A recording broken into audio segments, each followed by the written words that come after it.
بسم اللہ الرحمن الرحیم۔ 28 صفر المظفر کا دن سرکار دو عالم صلی اللہ علیہ وآلہ وسلم کی شہادت اور جناب رسول خدا کے نواسے امام حسن مجتبیٰ علیہ السلام کی شہادت کا دن۔ یقیناً یہ دونوں ہستیاں خداوند کریم کے ہاں بلند مقام رکھتی ہیں۔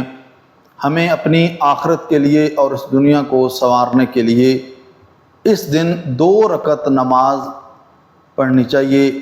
الگ الگ سے آپ 2 رکعت پڑھیں سرکار دو عالم کے لیے ہدیہ نماز، اور 1 نماز آپ پڑھیں جناب حسن مجتبیٰ علیہ السلام کے لیے۔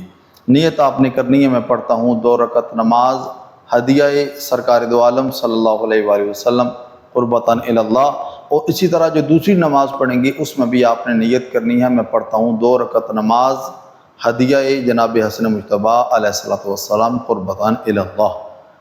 نماز آپ نے بالکل اسی طریقے سے جس طرح آپ صبح کی نماز پڑھتے ہیں، سورہ الحمد کے بعد ایک اور سورت پڑھنی ہے، اور نماز مکمل کرنے کے بعد آپ خداوند کریم کی بارگاہ میں دعا کریں۔ خداوند کریم ان معصوم ہستیوں کے طفیل آپ کی انشاءاللہ ہر دعا کو اپنی بارگاہ میں قبول فرمائے گا۔ دعا ہے رحیم پروردگار کی بارگاہ میں خداوند کریم ہم سب کو احکام الہیہ کے مطابق زندگی گزارنے کی توفیق عطا فرمائے۔ والسلام علیکم ورحمۃ اللہ وبرکاتہ۔